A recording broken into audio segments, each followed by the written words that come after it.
నమస్కారం. పురాణ శ్రవణం మన కార్యక్రమానికి స్వాగతం సుస్వాగతం. ముందుగా విఘ్నేశ్వర ప్రార్థన. ఓం శ్లాంబరధరం విష్ణుం శశివర్ణం చతుర్భుజం ప్రసన్నవదనం ధ్యాయేత్ సర్వవిఘ్నోపశాంతయేత్. అగజానన పద్మార్గం గజానన మహర్నిశం అనేకదంతం భక్తానాం ఏకదంతోపాస్మే. వక్రతుండ మహాకాయ కోటిశిరస ప్రభా నిర్గుణం కురు మే దేవ సర్వకార్యేషు సర్వదా. మహాగణాధిపతి నమః మహాగణాధిపతి నమః మహాగణాధిపతి నమః. గంగణపతే నమో నమః గంగణపతే నమో నమః గంగణపతే నమో నమః.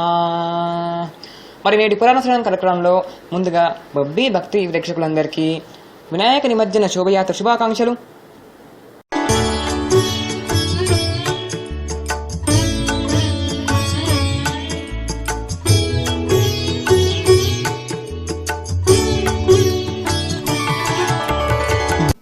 మరి మీరు పురాణ శ్రవణ కార్యక్రమంలో ముందుగా మహాదేవాయ నమఃలో ఇంకెందుకు కలుస్తాం గణపతిని స్మరించుకోండి.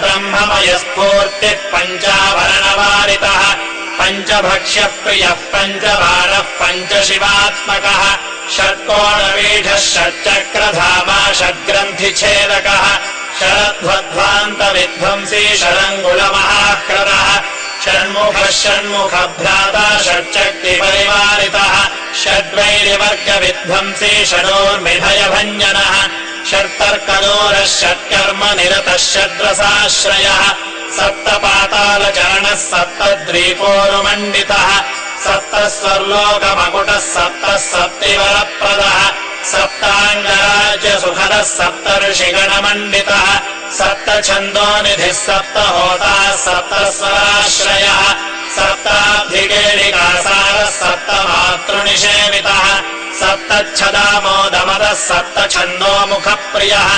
అష్టమూర్తిధ్యేయమూర్తిరష్టప్రకృతికారణः అష్టాంగయోగఫలభుక్ అష్టపత్రాంబుజాననः అష్టశక్తిసమృద్ధः శ్రీరష్టైశ్వర్యప్రదాయకः అష్టపీఠోపపీఠः శ్రీరష్టమాతృసమావృతः అష్టభైరవసంసేవ్య అష్టవంద్యోష్టమూర్తిభృతు అష్టచక్రస్ఫురన్మూర్తిరష్టద్రవ్యహవిప్రియः నవనాగాననాధ్యాసీ నవనిధ్యనుశాసిత నవద్వారఘనాధారో నవధారనికేతనः నరనారాయణస్తుత్యో నవదుర్గానిషేవితः నవనాథమహానాథో నవనాగవిభూషణः నవరత్నవిచిత్రాంగ నవశక్తిశిరోధృతः దశాత్మకో దశభుజో దశదిక్పతివందితः దశాధ్యాయో దశప్రాణో దశేంద్రియనియామకः దశాక్షరమహామంత్రో దశాశావ్యాపి విగ్రహः ఏకాదశాదిరుద్రైః సంస్తుత. మరి స్మరించుకున్నాడు కదండి. మరి నేటి ప్రదర్శన కార్యక్రమంలో మరి నిన్నటి కథను మనం తెలుసుకుంటున్నాం కదండి. అదే తెలిసేసుకుందాం. మరి పూజించి 7 సార్లు ప్రదక్షిణం చేసి చేతులు జోడించి నిలబడి మెల్లగా ఇలా అన్నాడు. పిత్రోష పూజనాం కృత్వా ప్రక్రాంతించ కరోతి యః తన్యవై పృథ్విని జన్యం ఫలం భవతి నిశ్చితం. తల్లిదండ్రులను అర్చించి వారికి ప్రదక్షిణమాచరించినట్లయితే భూప్రదక్షిణం గాంచించిన పుణ్యం కలుగుతుంది. ఇది నిశ్చయం అని వేదశాస్త్రాలు ఘోషిస్తున్నాయి. నేను 7 పర్యాయములు ప్రదక్షిణము చేశాను అంటే 7 సార్లు భూప్రదక్షిణం చేసినట్లయింది. కాబట్టి వెంటనే నాకు పెళ్లి జరిపించండి, లేదా వేదశాస్త్రాలు చెబుతున్నవన్నీ వట్టి అబద్ధాలని ఒప్పుకోండి. మీరేం చేయాలనుకుంటే అది చేయండి అని అన్నాడు. నవ్వుకున్నారు నగజామాతలు. ఆపస్సమయంలో బుద్ధిని ఉపయోగించిన వాడే మేధావి. గణపతి వేదశాస్త్రాలు ఏమైతే చెబుతున్నాయో వాటిని సత్యం చేయడమే మా సంకల్పం. నువ్వే గెలిచావు.